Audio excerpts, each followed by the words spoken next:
¿Qué es esto?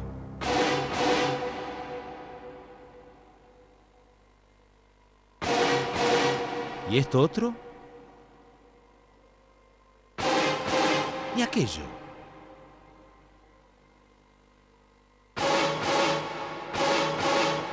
¿Qué hace esto aquí? ¿Quién diablos lo hizo?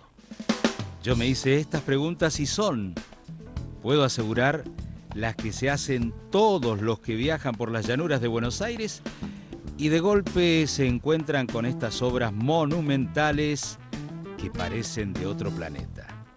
Al principio, uno no sabe si son mamarrachos u obras de arte. Ese es el modo en el que uno empieza a conectarse con, por decirlo con una figura literaria, con Francisco Salamone, el arquitecto maldito de las pampas argentinas. Voy rodando por esos amplios e históricos campos de los Pagos de Azul. Antiguas tierras de fronteras, me digo. Tierra de fortines, de lanzas, de boleadoras, de mujeres robadas. Las lluvias han puesto verde los campos y la mañana levanta una humedad que presagia un día sofocante. Llego a la ciudad. Desde la terraza del Gran Hotel Azul, la plaza se ve amplia, rara, con su San Martín y su fuente respectiva, pero de movida se observan líneas rectas combinadas con un piso extraño, tapizado de baldosas con sinuosidades. Ahí, en esa plaza, es que me encuentro con Eduardo Lázari, reconocido historiador. Él será mi acompañante. Me enseñará todos los secretos que guarda el hombre que diseñó esta plaza singular hace como 70 años y que está repleta de detalles que, para la época, eran revolucionarios. Por aquí mismo empezamos. La Plaza de Azul, que es la remodelación que hace Salamone de la vieja plaza central del pueblo, tiene características en las que comienza a desplegarse la creatividad de este hombre. En primer lugar, una creatividad de carácter constructivo, ya que los bancos, los maceteros, las farolas son hechas por un sistema modular, lo cual hace que el trabajo sea mucho más rápido. En segundo lugar, diseña caminos modernos. Hoy parece moderna la Plaza de Azul y estamos hablando de una obra hecha hace más de 70 años. La maravillosa catedral gótica contrasta con el diseño que impuso Salamone a la plaza. A su vez diseña distintos tipos de banco que van como teniendo un diálogo desde el afuera hacia el adentro. Los bancos más importantes son los que están casi en la vereda y desde la vereda hacia el monumento van como disminuyendo su importancia para jerarquizar el monumento al Libertador San Martín. En algo en lo que Salamone se convierte en un obsesivo es en la idea de la multisimetría. Es decir, si vos te parás delante de la farola observando dos tulipas, tenés una farola. Te parás en el ángulo, tenés otra farola y la mirás hacia arriba y es otra farola diferente a la que ves a 10-15 metros de distancia. Francisco Salamone había nacido en 1897 en Sicilia, pero emigró con sus padres y hermanos a la Argentina cuando tenía apenas 4 años. Él fue un claro exponente de los inmigrantes europeos pobres, pobrísimos, pero que daban al país hijos profesionales. A un país cuya prosperidad se reflejaba en su arquitectura y que parecía no tener fin. Salamone construye la Plaza de Azul en la década de 1930, década asignada por profundos cambios en el país. El monumento que tiene que ver con la implantación de San Martín como padre de la patria. Esto es interesante porque Salamone es un hombre de su época.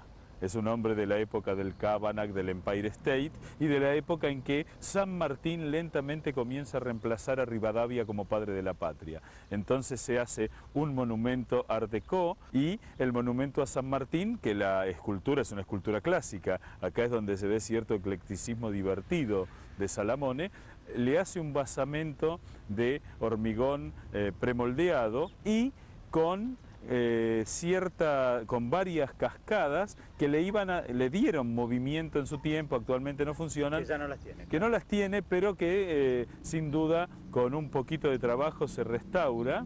El tema de la fuente es algo omnipresente en la obra de Salamone, es decir, en las plazas él hace fuentes o grandes maceteros gigantes que le dan un estilo muy particular y que además es original. A esta altura se hace necesario ubicar las cosas en contexto, porque seguramente si es considerado un arquitecto maldito, entre comillas, es, en gran parte, porque al hombre le tocó actuar en una etapa política del país donde todo se polarizó. El periodo de trabajo de Francisco Salamone está ubicado en la gobernación de Manuel Fresco en la provincia de Buenos Aires. Estamos hablando de lo que en la Argentina se llama la década infame, 1936-1940, y toda la obra que lleva a cabo Salamone en la provincia es entre 1936 y 1939. Son 38 meses de trabajo y durante esos 38 meses realiza cerca de 100 obras públicas, contratado por los diversos municipios y abarca una gran cantidad de diferentes obras. Básicamente se habla de cementerios, de municipios y de mataderos, pero hay delegaciones municipales, hospitales, plazas, ramblas, parques y todo lo que se necesitara en ese momento en cada lugar. Alrededor del monumento a San Martín, Salamone dispuso baldosas negras y blancas. En oposición a las típicas baldosas cuadradas de color arena, aquí el hombre las diseñó con dibujos romboidales que dan la ilusión de movimiento. Yo siempre digo que si uno da una vuelta al trote a esta plaza, en un momento dado se empieza a agachar porque piensa que el piso se le está moviendo como si fuera una suerte de onda vertical. Claro, tiene como ondanada, se nota. Exacto, y sin embargo es absolutamente lisa la plaza. Salamone trabajó mucho en azul. También es obra suya el portal del Parque Municipal Sarmiento, que resguarda jardines hechos por el paisajista francés Carlos Thays.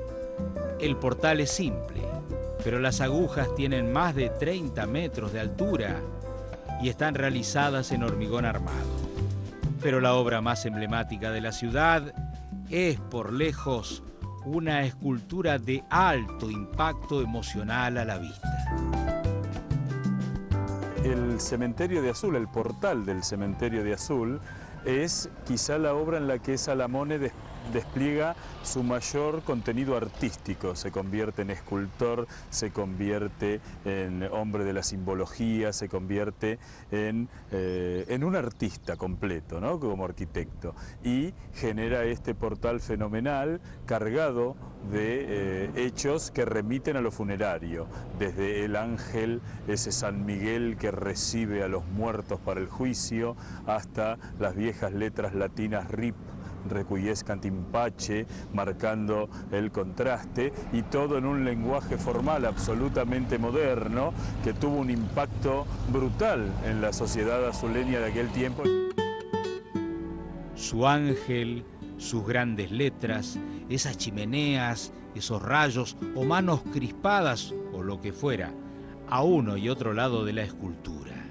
La simetría ayuda a equilibrar su obra. Pienso en Salamone y en todo su plan de edificación, hacer obras en cementerios.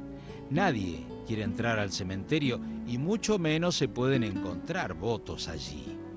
¿Cómo convenció a los intendentes para hacer semejantes construcciones? Tal vez sea fruto del pensamiento conservador del poder de esa época. Tal vez hizo las cosas por encargo. Pero es cierto que en esos años se buscaba revalorizar cierta parte de la historia, afirmar la historia desde el Estado y a través de los símbolos. Y la historia y los próceres están en los cementerios. Y frente al portal una figura así como escalofriante, que supongo que de noche debe meter bastante miedo. Sí, sí, sí. Hay una suerte de ángel exterminador. Claro, bueno, así lo conoce la gente en azul. En realidad es el arcángel San Miguel, aquel arcángel que tiene por función juzgar en el juicio final. Entonces, cumple su función recibiendo a todos en el cementerio y, como bien vos decís, es una imagen atemorizante. En realidad hay quien lo ha interpretado como que mete miedo morirse en azul, ¿no? Pero aparte es una obra monumental. Es, bueno, a veces la foto, la imagen no permite sentir lo que uno siente frente a la obra. Es decir, acá estamos frente a una obra que tiene prácticamente 50 metros lineales de desarrollo de fachada, que tiene unos 30 metros de altura, 25 metros consolidados, y lo que es muy interesante también es los juegos de fachada. Tenemos una fachada que da al diálogo entre el cementerio y la ciudad. Y también tenemos una fachada que es la interna, que es un diálogo entre el portal del cementerio y el cementerio. Y si las miramos sin tener la idea de que es la misma obra, parece que estuviéramos contemplando dos obras diferentes. Una cruz enorme se deja ver desde el lado interno del cementerio en la escultura. Es entonces como una escultura doble, por el frente y por detrás.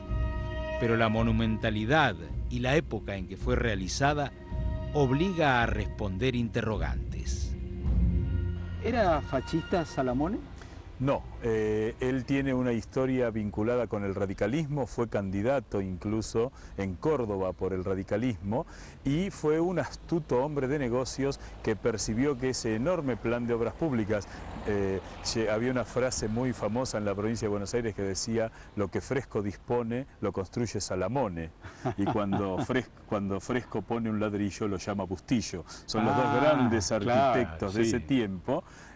Y lo que hace Salamone es ganar una enorme cantidad de licitaciones, son 500 obras, de las cuales se construyen 490 en manos de Salamone. Ganaba por los precios. Incluso es muy interesante ver que Salamone construye obras en municipios que eran conservadores, en municipios que eran radicales y en municipios que eran vecinales. Es decir, que no hay una presencia de Salamone a partir de lo político, sino a partir de su profesionalismo. Pero si uno ve estas obras tan monumentales, inmediatamente salta la palabra fascismo. Es cierto, porque era el lenguaje de la época. A nadie se le ocurriría decir que el arquitecto que hizo el Empire State o que hizo el edificio Chrysler en Nueva York era un fascista. También era del 30. Era del 30, son contemporáneos estos edificios que estamos viendo. El Cabanag, a nadie se le ocurriría decir que Sánchez Lagos y de la Torre eran fascistas, sino que tiene que ver con el lenguaje del tiempo, y uno lo que puede decir con bastante certeza es que la obra de Salamone es original porque es contemporánea, no es una copia posterior como mucho de lo que pasó en la arquitectura argentina.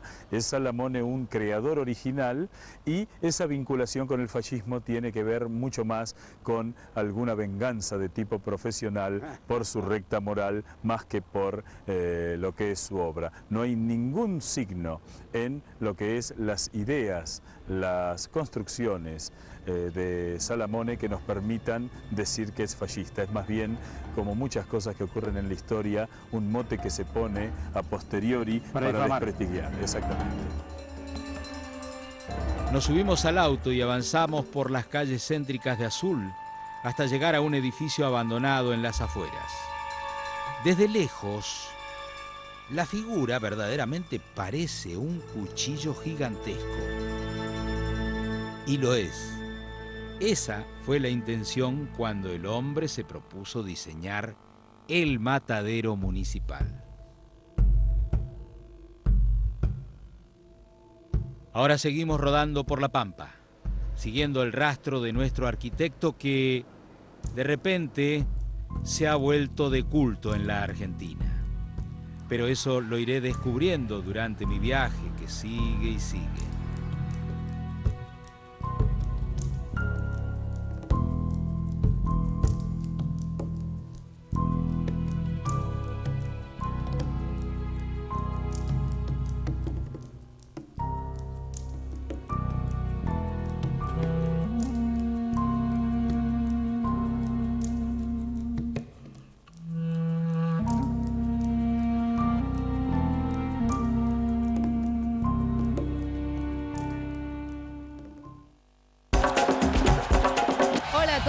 Jazmín de Gracia y los invito a ver qué está pasando en el verano Quilmes 2010.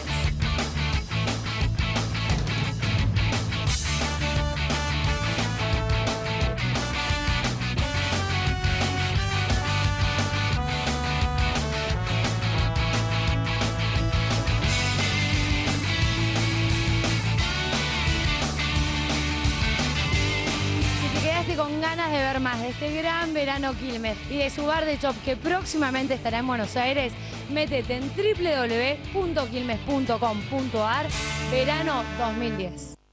Sony Pictures y TN Show te invitan a la avant-premiere de El imaginario mundo del Dr. Parnassus. You can save her. What do you say? First to five swords.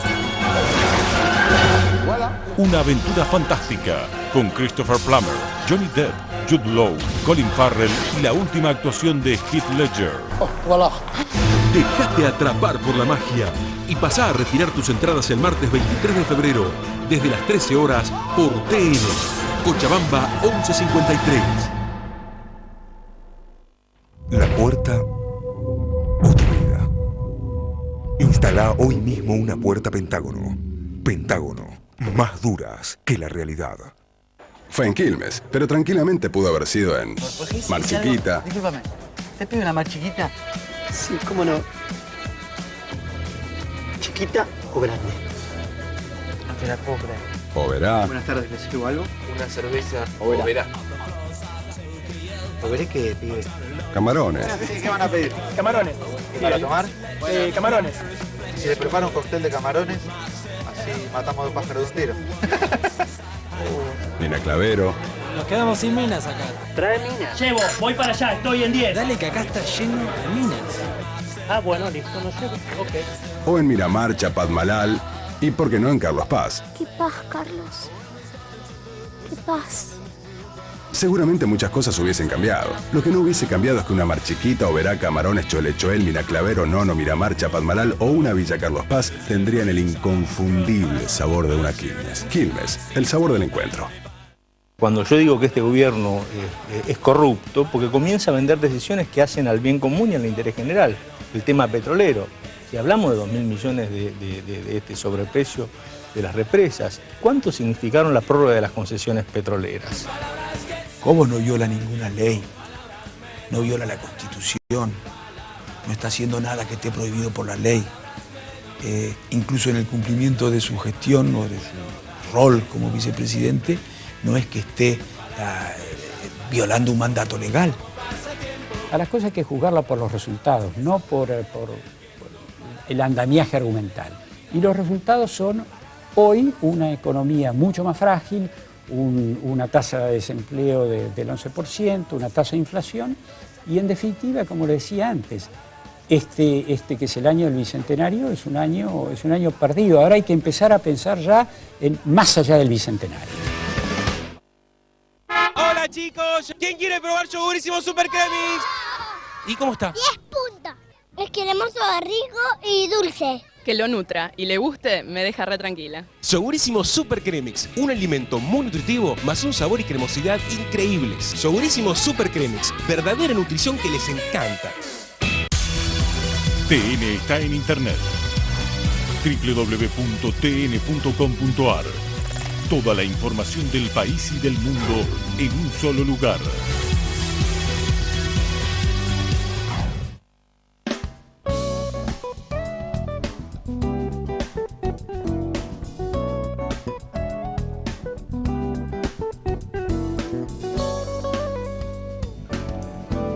Pasan los campos fértiles de la tierra rasa, mientras recuerdo lo que me ha dicho Lázaro.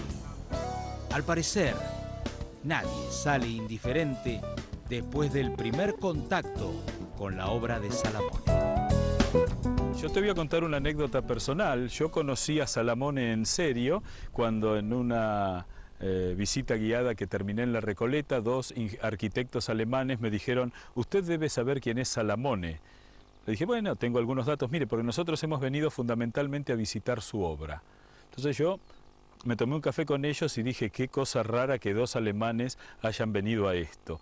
A partir de ahí comencé a conocer la obra me ocurrió lo que suele ocurrirle a toda la gente que se vincula con la obra de Salamone, que es convertirse en fanáticos. Entre los salamónicos decimos que hay un virus en el aire cerca de las obras de Salamone, y hoy día son decenas, yo me atrevería a decir centenares de extranjeros, fundamentalmente de las universidades estadounidenses y canadienses, y de todo lo que es el movimiento arquitectónico de Alemania, Francia e Italia, que vienen mensualmente a recorrer la obra de Salamone.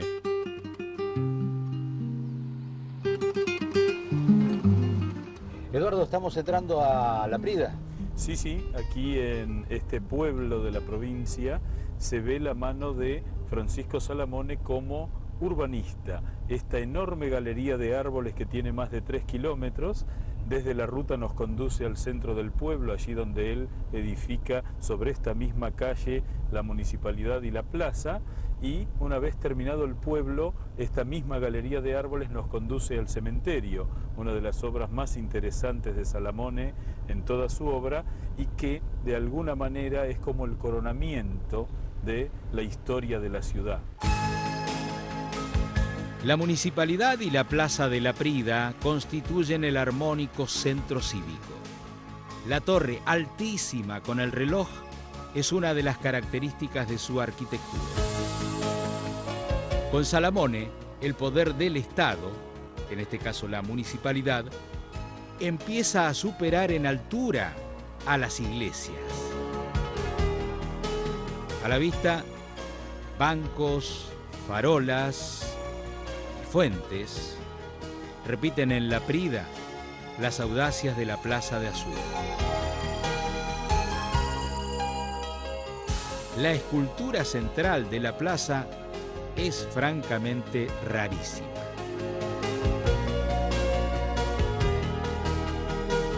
Y efectivamente, la galería de árboles que dibujó hace más de 70 años Salamone termina en otro cementerio monumental. El portal de entrada es increíble. Un Cristo agónico cuelga de una cruz que parece querer llegar al cielo. También la capilla interna es obra del arquitecto. Y todo para un camposanto que parece reducido para semejantes proporciones.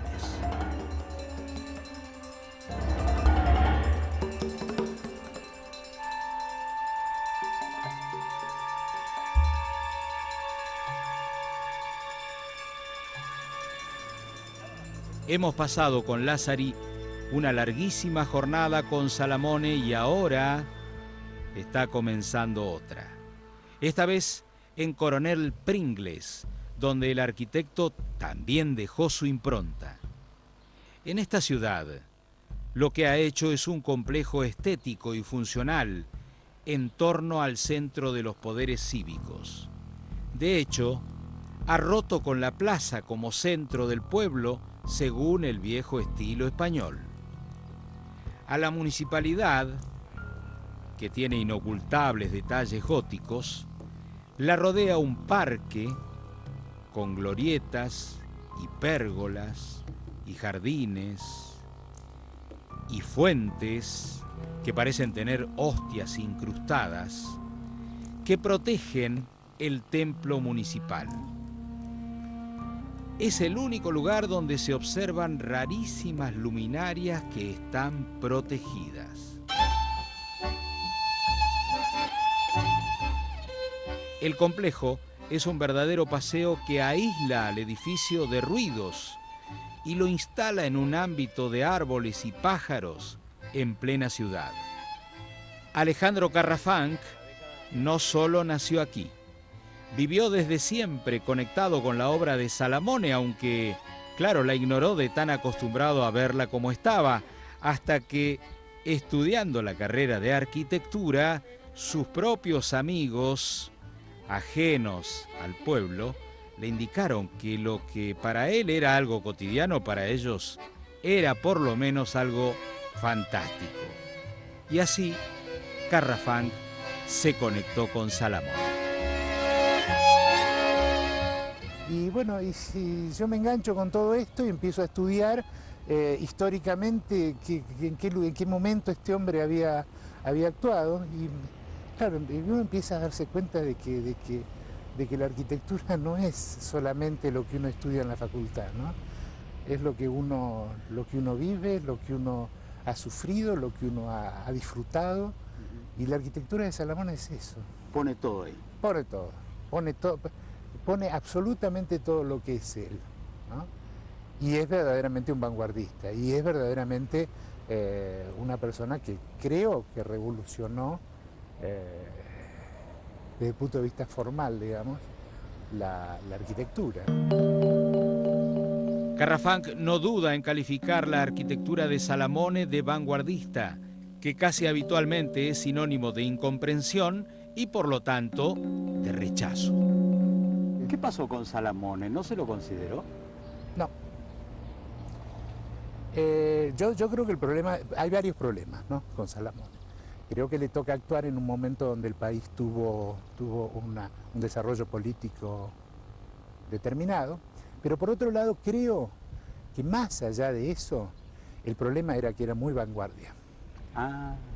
Era demasiado vanguardia. Yo recuerdo que en Pringles la gente se asustaba con este edificio, ¿no? Más, yo diría que la vez pasada, charlando con la gente de acá de la municipalidad, yo les decía, la arquitectura de Salamone es espantosa. Entonces todos se quedaron duros. Es que produce espanto. Produjo espanto durante mucho tiempo. Era tan vanguardia que era imposible de entenderlo. Entonces termina por ser una cosa que produce espanto. El matadero municipal es otra de las obras del arquitecto en Pringles. Lo recorremos con Lázari y Carrafang. Ellos coinciden en que Salamone tuvo que armar aquí un programa arquitectónico, no solamente hacer un edificio.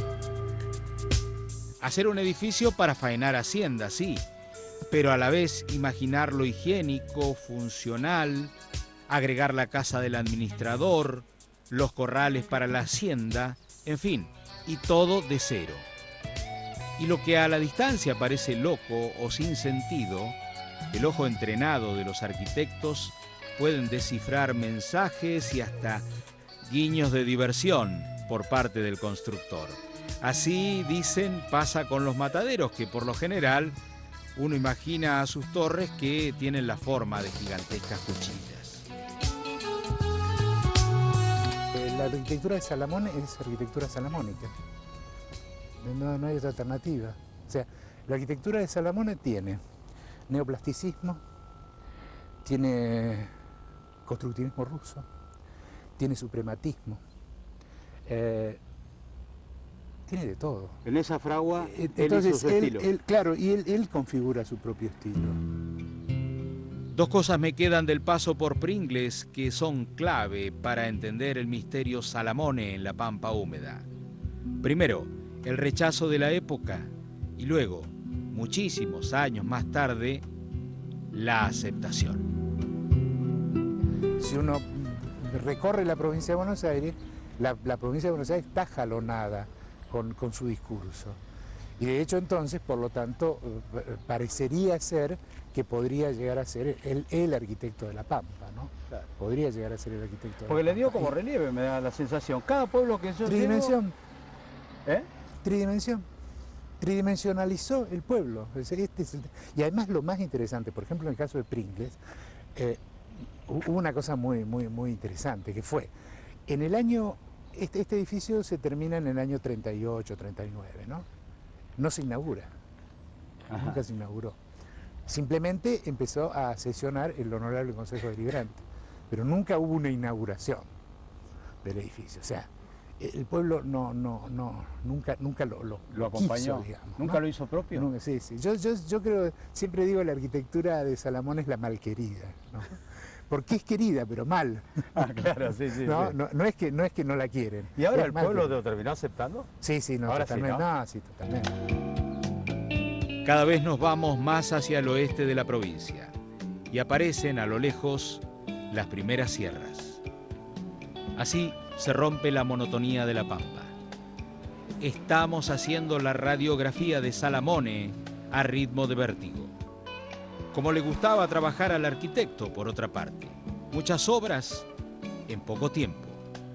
¿Cuántos habitantes tendrá nuestro próximo pueblo, Saldungaray? Ahí estamos llegando. Solo falta cruzar el puente y ya estamos en Saldungaray, que nos recibe con su extrañísimo cementerio, que claro, es de Salamone. Y es una rueda.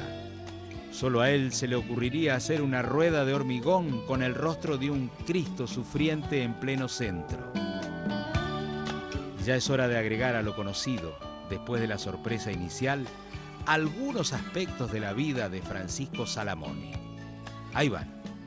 Francisco Salamone, un fruto directo de la inmigración a la Argentina, nace en Italia, en la Italia sur, en la Italia pobre, viene a los 3 años aquí a la Argentina y luego se educa en la escuela pública. Es alumno de una escuela pública primaria, se recibe de maestro mayor de obras en el Instituto Otto Kraus, en la Escuela Industrial de la Nación, y termina siendo arquitecto e ingeniero, es decir, estudia las 2 carreras en la Universidad Nacional de Córdoba. Se casa con la hija del cónsul inglés de Bahía Blanca, donde estaba viviendo, se conforma una familia, tiene 4 hijos, pero la característica principal de su carácter, que a mi entender es la obsesión, hizo que su vida familiar estuviera limitada por los enormes tiempos que pasaba yendo a las obras, planificando sus obras, un obsesivo individualista. Él, para hacer todo este plan de obras que estamos conociendo, lo que hacía era ir al lugar, ver la perspectiva de la obra que iba a hacer, se sentaba con un atril y pintaba una acuarela con el edificio soñado, volvía a su estudio, nunca trabajó con otros arquitectos o ingenieros, siempre tuvo dibujantes que lo acompañaban y les decía: yo quiero que me hagas un edificio de estas características en este terreno y que luzca de esta manera. Así pudo llevar a cabo este enorme plan de obras en la provincia de Buenos Aires. Él le enseñó a miles de obreros en la provincia de Buenos Aires que no sabían lo que era el hormigón armado, que no sabían nada más que poner un ladrillo sobre otro, algunos con barro, otros con cemento. Les enseñó a diseñar encofrados, a utilizar el hormigón armado, a preparar todo lo que es el enrejado de metal. Y bueno, esta característica de ser didáctico le permitió llevar a cabo todas estas obras. El cementerio de Saldungaray es, tal vez, la obra salamónica que más se destaca entre todas las que hemos visto, pues nada hay a su alrededor que la contamine, nada que le haga sombra. Lázari me dice algunas cosas dentro del cementerio. Dice que el hombre nada dejó librado al azar, que todo fue pensado por el autor, cada calle, cada diagonal que sale detrás del portal del cementerio, la posición del sol a lo largo del día. Pero yo me quedo pensando en la forma circular del portal. Y entonces recuerdo lo que me había dicho el arquitecto Alejandro Carrafanc en Coronel Pringles. El correlato entre la vida y la obra es clarísimo en Salamone. El cementerio de Saldungaray no es otra cosa que una cosa que le pasó a él en la vida. La rueda. La ruleta. El juego. La ruleta. ¿No? Y además como símbolo, en el mejor estilo albertiano, digamos, ¿no?, usa a la ruleta como la ruleta de la vida, y del otro lado de la ruleta está la muerte. Es fantástico.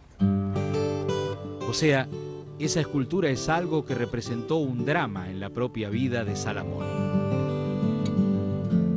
Saldungaray es un pueblo chico, solo hay una delegación municipal. Por lo tanto, ¿qué hizo Salamone? Un edificio más pequeño, con la torre mucho más baja. El sello de nuestro arquitecto está enfrente del edificio, en la plaza, y en la ornamentada base del mástil.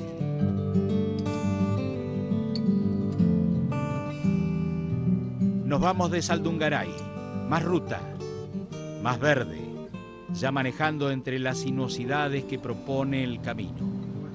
Estamos atravesando la fotográfica Sierra de la Ventana. Calculo que es uno de los caminos más lindos del país.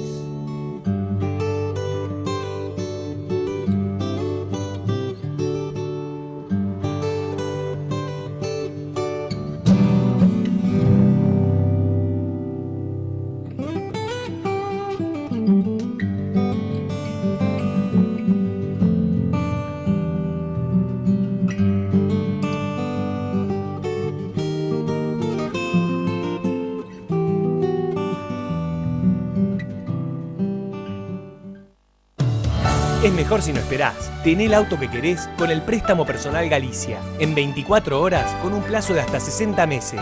Banco Galicia. Cada día más. Hola a todos, soy Jazmín de Gracia y los invito a ver qué está pasando en el verano Quilmes 2010.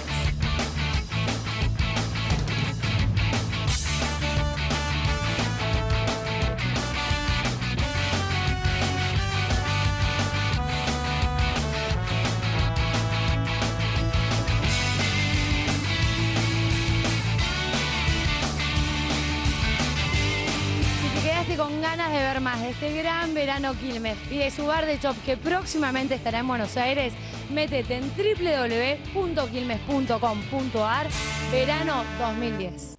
Después de una puerta violada, nada es igual. Instala hoy mismo una puerta Pentágono. Pentágono, más duras que la realidad.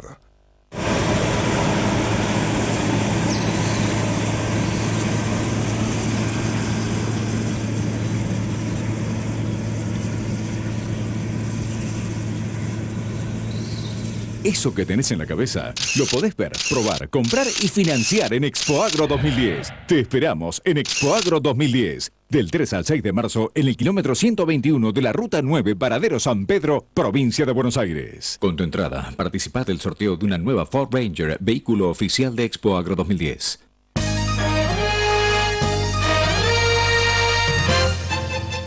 Este martes en otro tema, Abel Albino. Un luchador contra el hambre. Nos dimos cuenta hace muchos años que la desnutrición es el resultado final del subdesarrollo. De nada sirve que alimentemos a un chico si lo devolvemos al ambiente hostil del que proviene. A los 15 días estamos alimentándolo nuevamente. No sirve. El presidente de la Fundación CONIN y uno de los mayores especialistas en desnutrición habla de la durísima realidad del país y propone soluciones para terminar definitivamente con el hambre en la Argentina. Si queremos quebrar la desnutrición, lo que debemos hacer es un abordaje integral de la problemática social que le da origen a la extrema pobreza. Abel Albino, un luchador contra el hambre, en otro tema, con Santo Biasati, martes 22 horas por TN.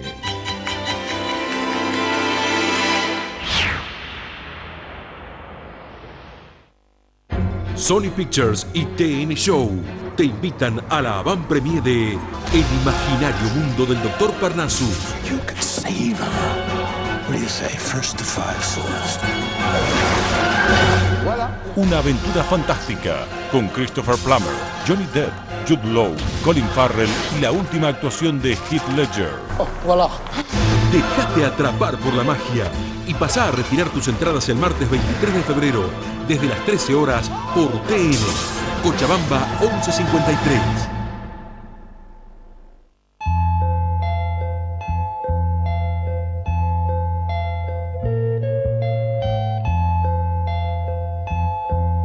A los que prenden y apagan, gracias por la buena onda, por la gentileza, por la generosidad, por ser amigos. Ahí estás, mirá, ella prende y apaga también.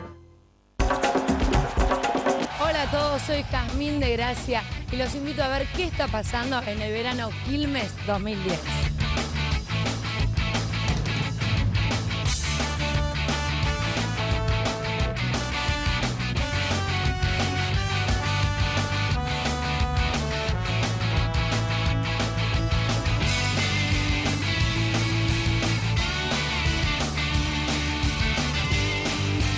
Con ganas de ver más de este gran verano Quilmes y de su bar de chop que próximamente estará en Buenos Aires, métete en www.quilmes.com.ar verano 2010.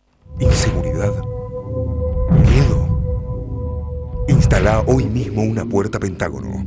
Pentágono, más duras que la realidad.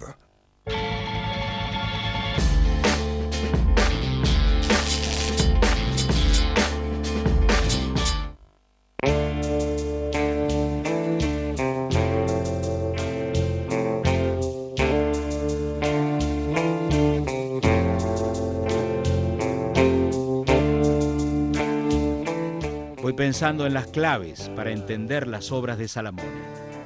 Los edificios de las intendencias que construyó, me ha dicho mi acompañante, pueden variar estéticamente por fuera, pero el concepto es siempre el mismo, es común a todos.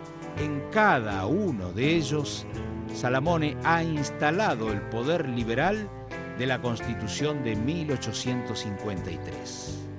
Salamone instala primero el Estado, un Estado que es más alto que la Iglesia, no hay nada más alto que el Estado, un Estado que da la hora y que brinda los poderes.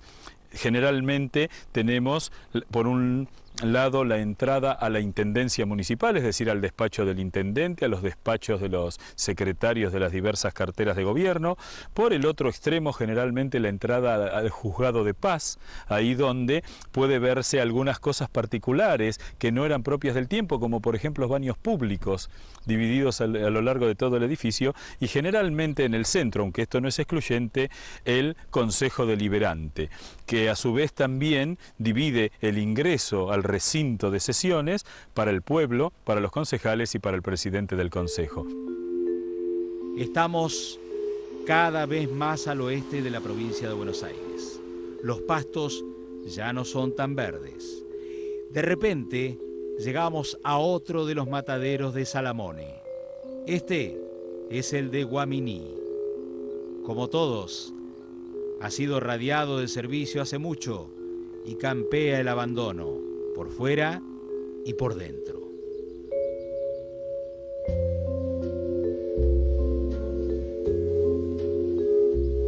Lo que ocurrió con Guaminí y la obra de Salamone es absolutamente singular.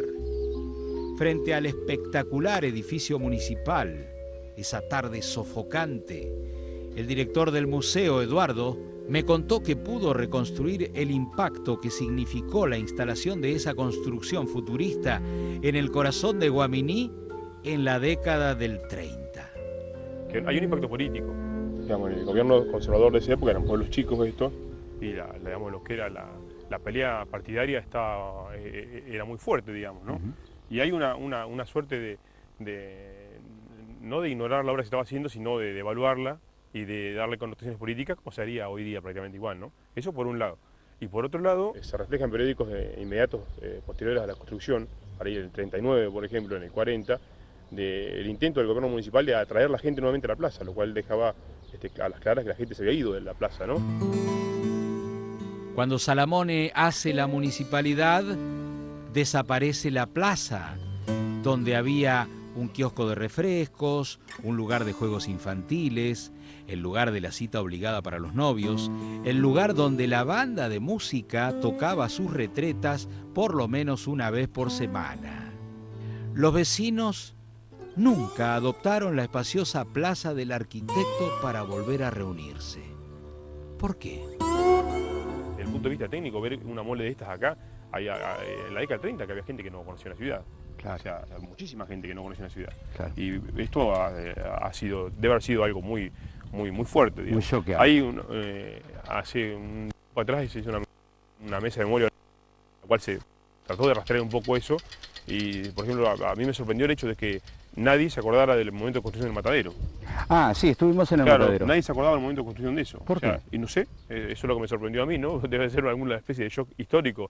Han borrado, no sé por qué habrá sido, pero no pude dar con ni una persona que me podía decir, de una veintena que yo había reunido de gente grande que vivía en esa época acá, ¿no?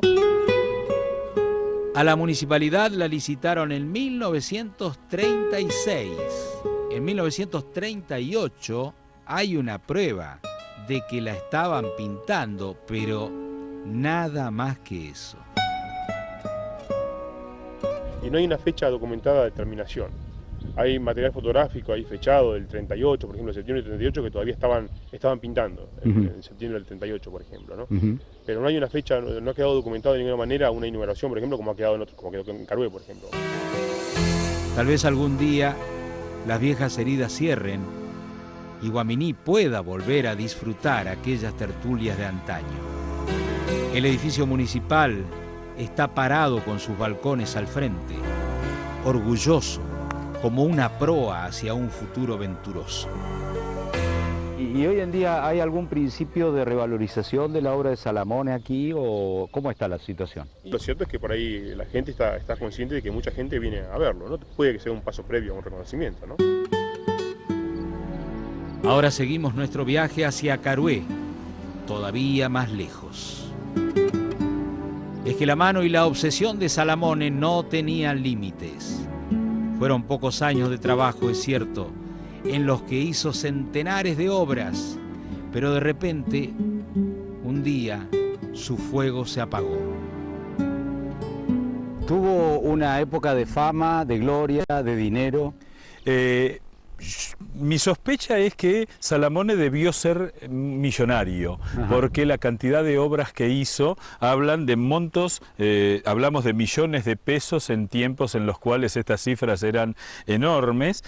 Evidentemente algunas cuestiones de su vida personal le hicieron gastar mucho dinero, existen varias fábulas. No fue nunca un hombre reconocido ni un hombre famoso, es más, en muchas de las obras en la inauguración él no estaba.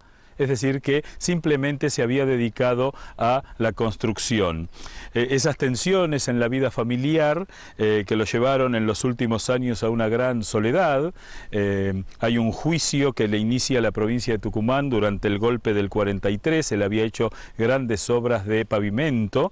Lo acusan de haber estafado con los materiales. Él gana el juicio, pero durante 1 año y medio se exilia en Uruguay. Al regresar de ese viaje, que a mi entender fue un quiebre en la vida, esto lo hemos hablado con alguno de sus hijos, él vuelve con 20 kilos menos de peso, vuelve verdaderamente demacrado, deprimido, estamos hablando del año 45, y a partir de allí se ve una gran disminución en la capacidad de trabajo de Salamone y de alguna manera un lento declive que lo lleva a su muerte solo en Buenos Aires en 1959. En Carué levantó el edificio municipal más alto de todos, con una singularidad. Es un edificio que tiene una fuente de agua en su base. Esto tiene una historia muy interesante. En ese tiempo, los concejales de la oposición no quisieron dar quórum y hubo que irlos a buscar después de 3 citaciones con la fuerza pública, con la policía, para que la ciudad no perdiera el crédito millonario que le permitiría hacer las obras. Salamone pensaba hacer aquí una especie de Torre de Babel. El edificio tenía una torre, la torre actual tiene 36 metros y tiene una torre de 10 metros más y que estaba proporcionado con sus laterales, que eran también de 10 metros más de lado, con lo que el edificio hubiera sido mucho más imponente que lo que es hoy. Que ya es imponente. Que ya es imponente, exactamente. ¿Y si fuera un edificio, de cuántos pisos sería? Y supongo yo que hoy estaremos en 12 pisos, alrededor de ese tamaño, y en ese momento ya con 36 metros supera la torre de la iglesia, que era lo más alto que había en estos pueblos normalmente. Así que si hubiera tenido 46 metros hubiera sido un edificio sumamente imponente. Sí, en Buenos Aires casi un rascacielos. Sí, sí, totalmente. El matadero de Carué está cerca, en la laguna de Epecuén, que creció descontroladamente en 1985 hasta tapar completamente casi toda la villa turística con sus aguas termales. El matadero es el único edificio de Salamone que está completamente destruido, pero después de soportar el embate de más de 20 años de 3 metros de agua salobre encima de su estructura.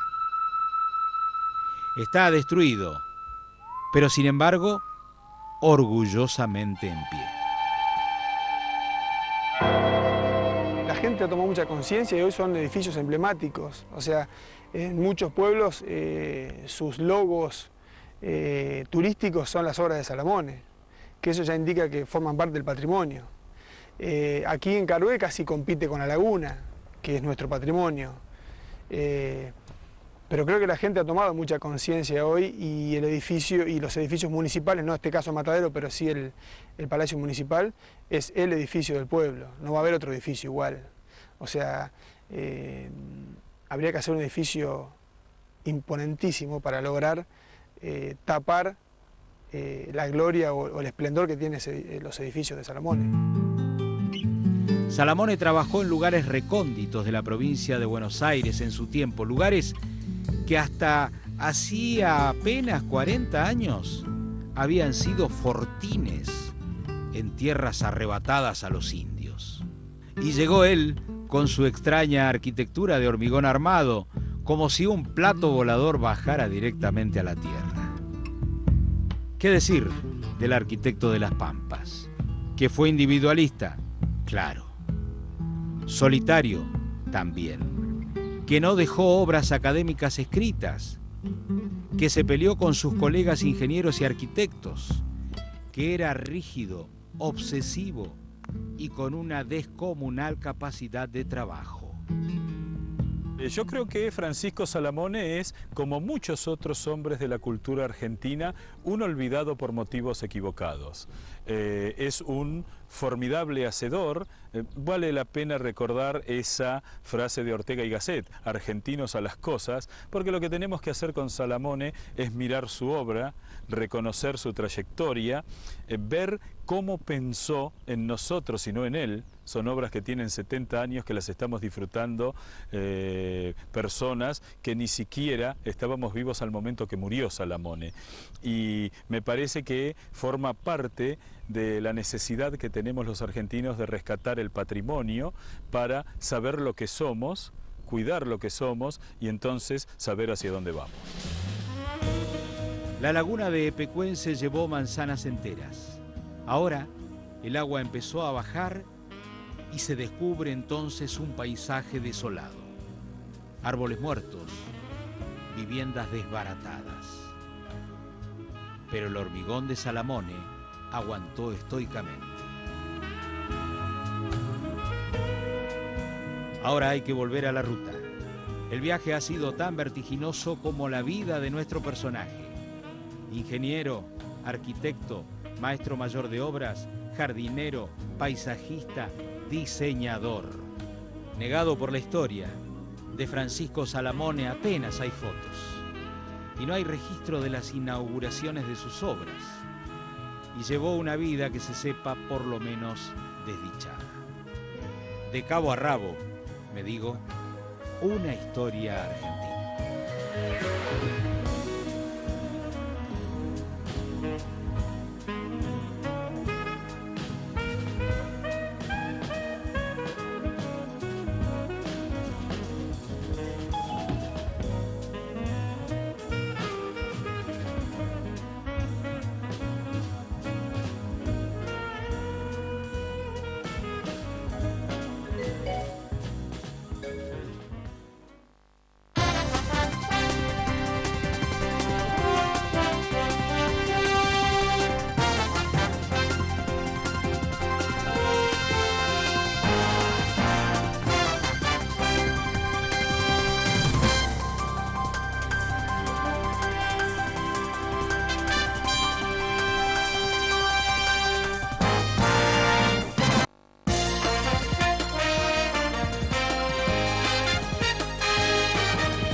Hola, ¿qué tal? ¿Cómo están? Bienvenidos. Buenas noches a todos. Las 12 en punto de esta noche y de este nuevo día que estamos comenzando, que es el martes. Vamos a estar hasta la 1, vamos a ser amigos, vamos a estar informándonos, vamos a aprender.